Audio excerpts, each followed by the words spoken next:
get this right eventually. Yeah, no, cool. That's why it's great. Yeah, that's why I like this better than live. Agreed. All right. Take a playful look with Enfys Book as they roll for crit hits with pagan wordsmiths. Hello and welcome to 4 Quick Cues Book Talk with Enfys. I'm Enfys Book from MajorArqueerna.com, and this is the interview show where I interview pagan authors with a dice, rolling a d20 to determine the questions. With me today is J.R. Mascaro, the author of Sigil Call from Llewellyn Books, fairly new release there. Read the bio here. J.R. Mascaro is an author, artist, and sorcerer who's been working with energy and communicating with the subtle realm since childhood. He has used his ritual practice to navigate through life, and it is his desire to share with others the techniques which have helped him to flourish. J.R. holds a BA in anthropology with a concentration in anthropology of religion, and is currently pursuing his Master's of Arts in Social Change at Star King School for the Ministry, a Unitarian Universalist theological school and seminary. He's a member of the Covenant of Unitarian Universalist Pagans. J.R., happy to have you here. Happy to be here. Thank you so much for having me. Hey, have you ever been interviewed by a dice before? Not outside of Dungeons and Dragons, no. Well, then this will be very familiar to you. So the way this show works is we're going to roll this d20 and we'll get 4 questions. They are short questions, but you may talk as long as you like. So a dangerous invitation. I know, right? So what would you like to, let's show the dice of the day. This is kind of a bluey, purpley, lovely thing. And what would you like to name our dice for the purposes of this interview? Okay. Try to keep it concise and not give it 15 pennies. So we're going to call it Gumdrop the Ferocious. Gumdrop the Ferocious. I love it. All right. Gumdrop the Ferocious. Tell us what our first question is going to be. We got an 18. Is there a place you visited that makes you feel particularly connected to your spiritual self? So, yes, there are several. I feel particularly connected anywhere where I'm really deep in nature, especially surrounded by trees. When I grew up, there was an oak grove behind my house, a circle of oaks, and that was always a very, very deep spiritual experience. Mountains, especially. Yeah, the outdoors, the natural world. It's so neat to be around mountains. Like I've just moved closer to the Appalachian Mountains, and seeing them just when I'm casually driving around is so cool. Yeah. Because I grew up where there were no mountains in Minnesota, and so now it's like there's these big things of nature, and it's so weird that nobody seems to care. They're right there. It's so magical. Where I grew up was in the very northern tip of New Jersey, where the Appalachians cut through, and I actually was right there in right by a glacial lake. Amazing. So it was a nice place to grow up. A lot of outdoor adventures, wandering through the forest, coming home very dirty. Sounds like a blast. All right. Gumdrop the, what would we say again? Ferocious.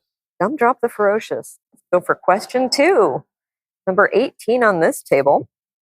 Tell us something you learned in the course. 2 18s in a row. But it is, I know. It must be something special about that number for you.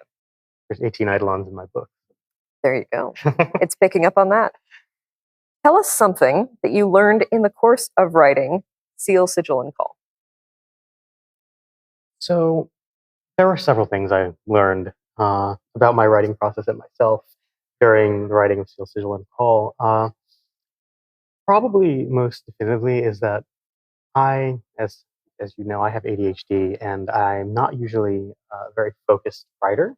But when I was writing this, which is a practice I've been engaged in for many years, first writing session, I sat down and had about 15,000 words by the time I got up. Oh, wow. To the neglect of eating lunch or dinner or having water or any of that. All the car alert things on the dash were flashing at once, And then so I learned, because I've written so much in my life on other things that I'm not particularly passionate about for work and things like that, that I learned that when I believe in what I'm writing, I can actually write much more quickly than I thought I could.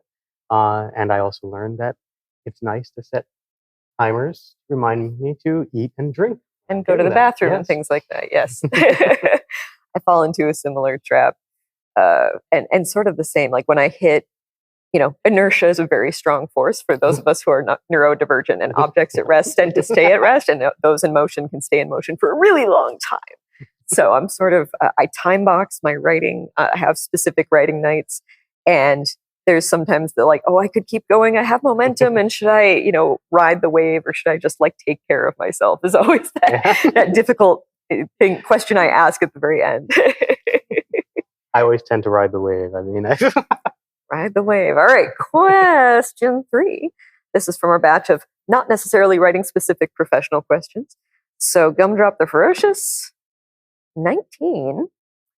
Great night. I know it's really well in the campaign right now. You haven't quite critted yet, but we do have a special thing that happens if you do a critical hit or a critical failure. But we haven't had it yet on the show, so I'm not going to ruin the surprise. What is the most challenging part about teaching? All right. So yeah, this for me, the most challenging part about teaching is assuming a place of authority. Because for me, I always, I am the definitive authority on my own practice. But I am very, very much, and this really, my writing shows this as well, I'm very much a proponent of, people being their own, self-sovereign practitioners, and, what feels right for you is the ultimate, dictate of what kind of practice you should be doing. So telling people what to do is sometimes counterintuitive for me. But so I've learned to see it as kind of setting a table, offering a meal, a buffet of ideas, and saying, take from this what you will, but I'm going to show you how I do it. Please feel free to take from it what you feel resonates with you. But yeah, so then my biggest challenge is being, feeling like, well, yes, I'm an expert on this, which I mean, I am, especially on what I've written, but to me, that is an expertise that I've cultivated for myself in my own practice, and transmitting it to other people in a teaching setting is not always as natural to me as transmitting it to other people in a book setting where they can read and skim through and say, oh, well, that paragraph didn't jive with me. I'm going to go to the next one. They actually have to sit through my lecture because I'm going to deliver the whole thing. So there is no skip to next chapter. Yeah, exactly. Option, yeah. Yeah, what I think is so fascinating about this book that you have written is, and I'm going to show it on the screen for those watching on video again, because it's just a beautiful cover. But I appreciate that you have a very cohesive, this is what resonates for me in my practice, but you're not arrogant about it. Like you're saying, you're offering people things that may work for them and saying, this is a thing that I have found, and parts or all of it may be helpful for you or not. I really like that. Thank you. That was really my goal in setting out, was to share something that's been a very foundational part of my experience of being, really, and to hopefully offer things that other people will find helpful, but do it in a way that's very accessible to everyone. Not only accessible insofar as I hope I've written it in an accessible manner and not obfuscated too much, which I don't think I have. I really put in mind not to, but also to say, listen, however you approach reality, whatever your paradigm is, whatever you believe gives efficacy to your magic, whatever you believe is actually going on, all of that is as you wish. Here is a way you can tailor these practices to your worldviews and your, things that make your soul sing. So I hope I nailed that. I think you stuck the landing. All right. So our last question for Gumdrop the Ferocious is, we have our random encounter question. Random encounter question. And for this one, we roll a d20 and a d4 and look it up on the encounters table. So this could be just about anything. And I'm hoping every single interview has a different question for this. So let's see. We got another 19 and 2. Man, this d20 must be weighted or something. All right. So 19 and 2, looking up on the encounters table. The question is, what are your favorite simple pleasures? My favorite simple pleasures. Oh, there are a lot of them. I really try to take joy in life. A nice hot cup of tea. Being anywhere near running water, by a river, listening to that sound. Reading a good book when it's raining outside. Oh, that's the best. Incense, meditation, just a simple, mindfulness meditation out in nature, or even just, in my living room, and spending time with my pets. I love. To say that combining those for hot tea, good book, raining cat all at once is one of the best things in life, I think. All cozy. All right. Well, thank you so much for being here. Would you please tell the good folks listening or watching something you are excited about to tell them. Perhaps it's your book. If you have any classes or anything you want to promote, Absolutely. the floor is yours.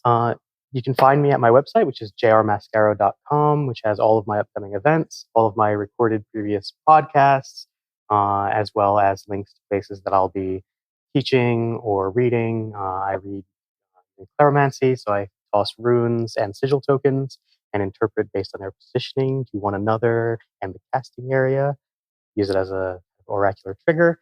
And all that can be found on my website, or you can find me on Instagram at jrmascaro. I'm going to be at INATS this year. I'm going to be at Mystic South. And I'll be at several other local things in the New York, New Jersey, Maryland, Pennsylvania general area. Amazing. Well, thank you so much to those of you listening or watching to this weird, nerdy little dice-based interview show. And if you enjoyed this episode of 4 Quick Cues Book Talk with Enfys, which, by the way, was filmed at the Sacred Space Between the Worlds conference in north of Baltimore, Timonium, I think is the name of that, or Lutherville. It feels like everywhere I am in this little 4 square mile area has 3 different names, and I can never tell the boundaries between one or the other. So anyway, if you enjoyed this episode, be sure to like, subscribe, leave a review on your podcast app of choice.